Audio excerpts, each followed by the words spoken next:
1500 റിയാൽ പറഞ്ഞിട്ടാണ് ഞാൻ പോയത്. ബോംബെയിൽ നിന്ന് ഇൻ്റർവ്യൂ നടത്തി. അവർക്ക് ഇഷ്ടപ്പെട്ടു, പാചകവും സംസാര രീതികളൊക്കെ ഇഷ്ടപ്പെട്ടിട്ട് 1500 റിയാൽ പറഞ്ഞിട്ടാണ് പോയത്. പക്ഷേ പ്രതിമാസം 400 ദിനാറ് അതും തരുന്നില്ല. അങ്ങനെ ഇപ്പോഴും എൻ്റെ പാസ്പോർട്ട്, ഇതൊരു നിയമ പ്രശ്നമാവുമെന്നറിയില്ല, ഇപ്പോഴും എൻ്റെ പാസ്പോർട്ട് സൗദിയിലാണ് ഉള്ളത്. ഓ. ഇത് 91 കഥയാണ് ഈ പറയണത്.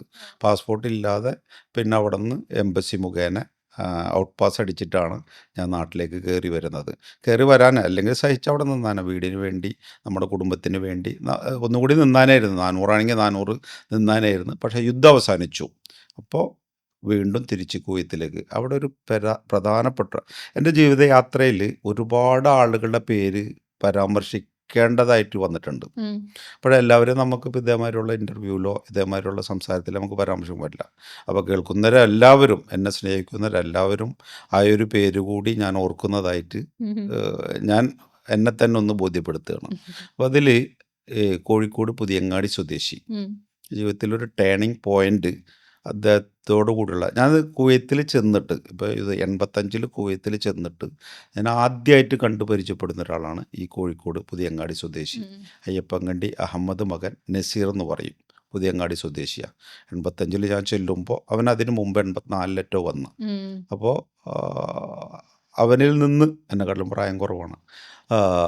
നമുക്ക് വേണ്ട ഉപദേശങ്ങളും നിർദ്ദേശങ്ങളും എല്ലാ കാര്യങ്ങളും തൊട്ടടുത്ത് അപ്പുറത്തെ ഇപ്പുറത്തെ വീട്ടിൽ ജ്യേഷ്ഠൻ്റെയും അനുജൻ്റെയും വീട്ടിലാണ് ഞാൻ. അവൻ അതിൽ ഹൗസ് ബോയ് ആയിട്ടും ഞാൻ ഈ വീട്ടിൽ കുക്കായിട്ടും. അപ്പോൾ ആ ഒരു സ്നേഹവും ആ ബന്ധവും യുദ്ധം വന്നപ്പോൾ ഞാൻ സൗദിയിൽ ഇങ്ങനെ പ്രശ്നത്തിലാണെന്ന് പറഞ്ഞപ്പോൾ നസീർ എനിക്ക് വീണ്ടും കുവൈത്തിലേക്ക് രണ്ടാമത്, അപ്പോൾ ആദ്യം വിസ എന്ന് ഹൈദർ അലി സാഹിബാണെങ്കിൽ രണ്ടാമത് പുതിയങ്ങാടി സ്വദേശി ഈ നസീറാണ് തന്നത്, വിസ തന്നത്. അങ്ങനെയാണ് 91 വീണ്ടും കുവൈറ്റിലേക്ക് പോകുന്നത്. അതും ഒരു അറബി വീട്ടിൽ കുക്കായിട്ട് തന്നെ, ഭേദപ്പെട്ട ശമ്പളമുണ്ട്. അങ്ങനെയാണ് വീണ്ടും തിരിച്ച് കുവൈറ്റിലേക്ക് പോകുന്നത്. ഇതുപോലെ ഈ ഒരു കഥ പറയുമ്പോഴൊക്കെ പറഞ്ഞിട്ടുള്ള ഒരു കാര്യമാണ്, പ്രവാസ ജീവിതം തന്ന ഏറ്റവും വലിയ അമൂല്യമായ കാര്യം എന്ന് പറയുന്നത് ഫ്രണ്ട്ഷിപ്പാണ്, സൗഹൃദങ്ങളും അത്തരം തീർച്ചയായിട്ടും, മനുഷ്യരുമാണ്. തീർച്ചയായിട്ടും. ഇങ്ങനെ ഒരു ബിസിനസ്സിൽ നിൽക്കുന്ന ആളുകൾ പൊതുവേ കൊടുക്കാറുള്ള ഉപദേശം, അല്ലെങ്കിൽ ബിസിനസ് എന്ന് പറയുമ്പോൾ തന്നെ ആൾക്കാർ പറയാറുള്ള സെൽഫിഷ് ആവണം, സ്വാർത്ഥരാവണം നമ്മൾ, മാത്രമല്ല ഫ്രണ്ട്ഷിപ്പിലോ ബന്ധങ്ങളിലോ ബിസിനസ് ചെയ്യാൻ പാടില്ല എന്നൊക്കെ. പക്ഷെ ഇതിൻ്റെയൊക്കെ വിപരീതമായിട്ടാണ് സാറിൻ്റെ ബിസിനസ്സും സാറിൻ്റെ ലൈഫും പോയിട്ടുള്ളത്. അത് സെൽഫിഷ് എന്ന് പറഞ്ഞു കഴിഞ്ഞാൽ അതൊരിക്കലും പ്രായോഗികമല്ല.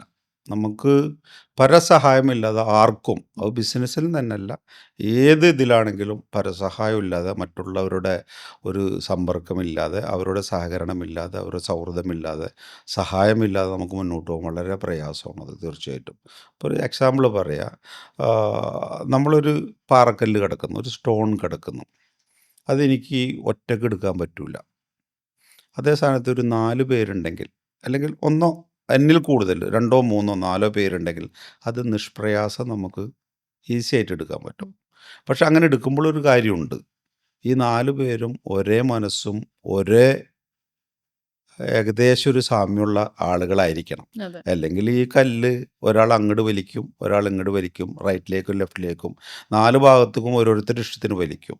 പക്ഷേ ഏതാണോ നേർവഴി, ഏതാണോ ശരിയായ ദിശ, ആ ദിശയിലേക്ക് എല്ലാവരും കൂടിയും പോയി കഴിഞ്ഞാൽ തീർച്ചയായിട്ടും അത് നമുക്ക് ഉദ്ദേശിച്ച സ്ഥലത്ത് അത് എത്തിക്കാൻ കഴിയും. അതൊരു സക്സസ് ആണ്.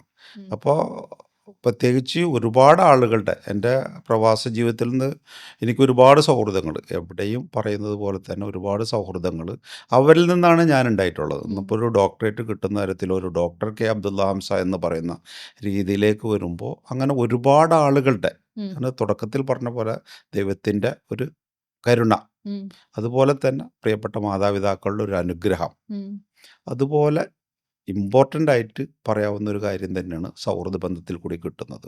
അത് നാനാ ജാതിയിൽപ്പെട്ടതും, ഇവിടെ ഒരു ജാതിയോ മതമോ രാഷ്ട്രീയമോ അല്ല ഞാൻ പറയുന്നത്, പക്ഷേ എങ്കിൽ പോലും നമുക്ക് പല തലത്തിലുള്ള, ഇപ്പോൾ എനിക്ക് ഏറ്റവും കൂടുതൽ പറയുകയാണെങ്കിൽ ഇപ്പോൾ ഈ പറഞ്ഞ നസീറിൻ്റെ കാര്യം പറയുന്ന പോലെ തന്നെ വേറൊരു പേര് പരാമർശിക്കുകയാണെങ്കിൽ തൃശ്ശൂർ തന്നെ ആമ്പല്ലൂർ സ്വദേശി ഒരു സുന്ദരൻ, പേരിൽ മാത്രമേ ഉള്ളൂ കേട്ടോ, ആളെ കാണാൻ അത്ര സുന്ദരനൊന്നുമല്ല, കഴമ്പള്ളി മാണിക്കൻ മകൻ സുന്ദരൻ, അദ്ദേഹം കുവൈത്തിൽ വരുമ്പോൾ, ഇപ്പോൾ ഈ പറഞ്ഞ ഞാൻ നസീറിൻ്റെ കഥ പറഞ്ഞില്ലേ, പുതിയങ്ങാടി സ്വദേശി നസീറിൻ്റെ കഥ പറഞ്ഞ പോലെ ഞാൻ ആദ്യമായിട്ട് പരിചയപ്പെടുന്നൊരു വ്യക്തി, ആ ബന്ധം ഇന്നും, അതായത് 85 മുതൽ 41 വർഷമായിട്ടും ഇന്നും ആ ബന്ധം നിലനിൽക്കുന്നു. ആ ബന്ധം നിലനിൽക്കുന്നതിൻ്റെ അപ്പുറത്തേക്ക് അവൻ്റെ വീട്ടിൽ അവൻ്റെ ഫാമിലിയിൽ അവനിക്ക് ഒരു 2 അനുജന്മാർ 2 പെങ്ങന്മാരുണ്ട്. അവരൊക്കെ കുടുംബത്തിലും ഏതൊരു കാര്യത്തിനും തീരുമാനമെടുക്കാൻ അവകാശമുള്ള ഒരാളാണ് ഞാൻ. അത്രയ്ക്ക് ബന്ധം. അതുപോലെ തന്നെ എൻ്റെ കുടുംബാദികളിലും എനിക്ക് എൻ്റെ ഫാമിലിനെക്കുറിച്ച് പിന്നെ പറയാം.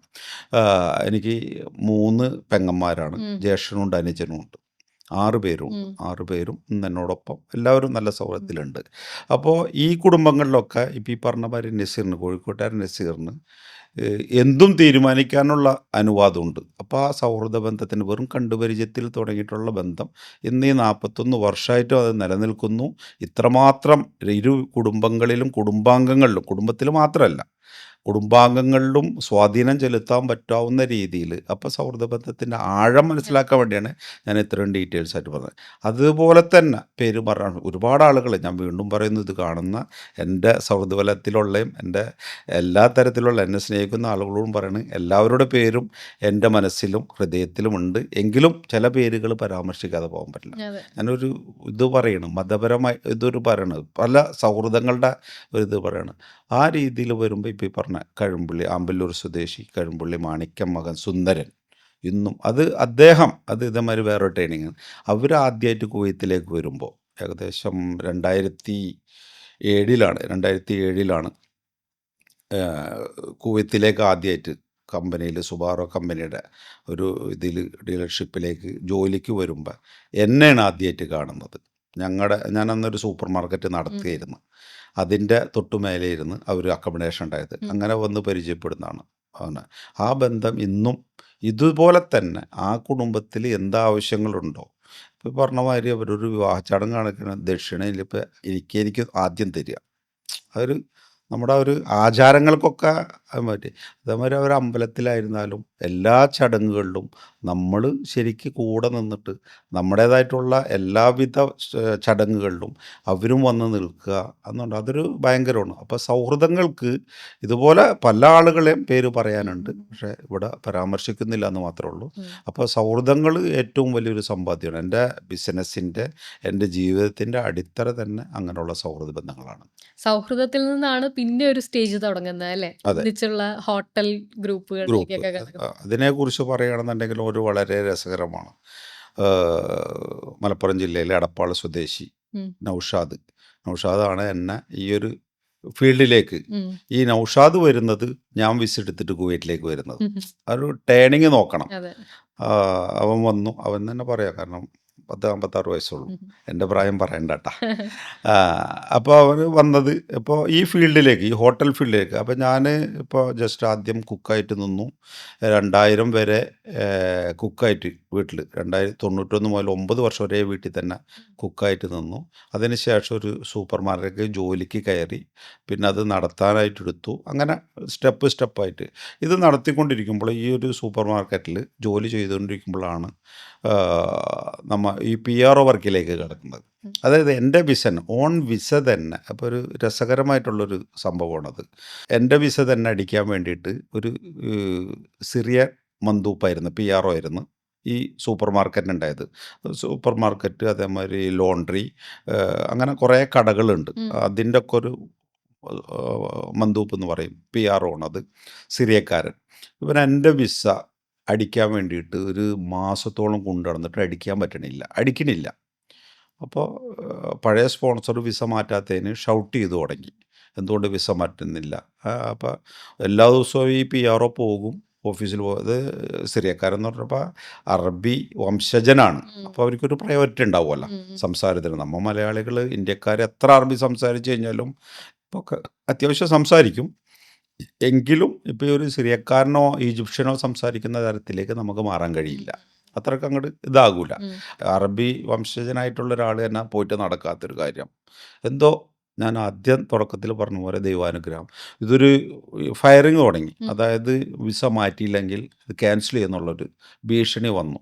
കാരണം 9 വർഷം ജോലി ചെയ്ത വീടാണ് എന്ന് പറഞ്ഞിട്ട് കാര്യമില്ല. അവർക്ക് വേറൊരു സ്റ്റാഫിനെ എടുക്കണം എന്നുണ്ടെങ്കിൽ, പകരത്തിന് ഒരാൾ എടുക്കണം എന്നുണ്ടെങ്കിൽ എൻ്റെ വിസ ചേഞ്ച് ചെയ്യണം.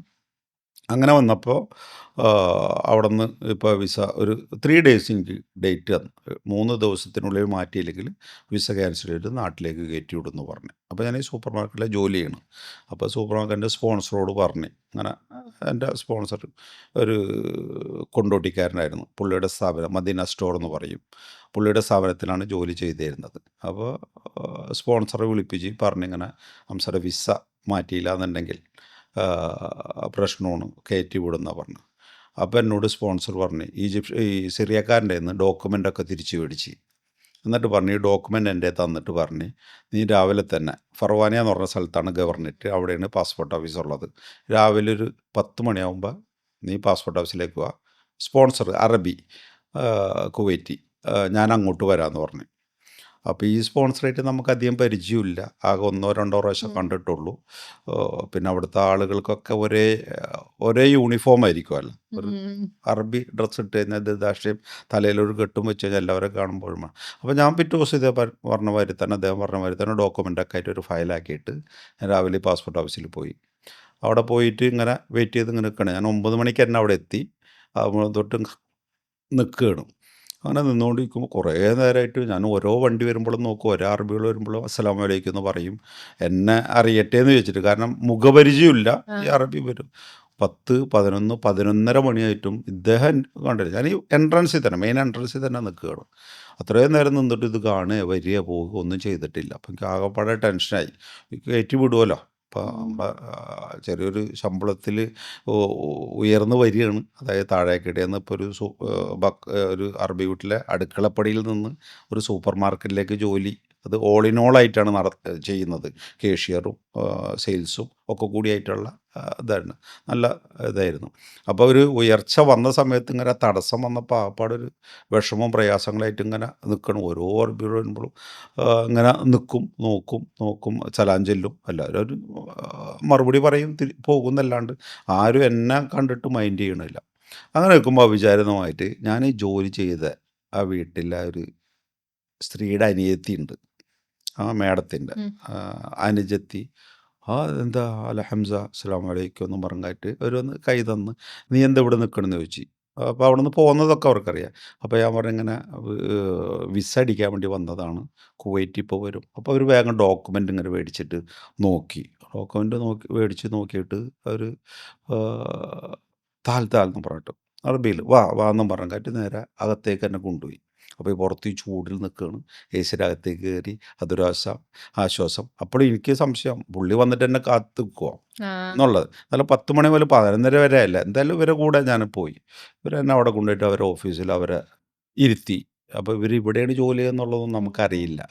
ഒരു 5 മിനിറ്റ് കൊണ്ട് എനിക്കവിടെ ഇരുത്തി സ്ഥിക്കാനല്ല ചെറിയൊരു ഗ്ലാസ് ഉണ്ട്, പിടിയുള്ളൊരു ചെറിയ ഗ്ലാസ് ഉണ്ട്. അതിലൊരു ചായ തന്നു, ഒരു ഗ്ലാസ് വെള്ളം തന്നു.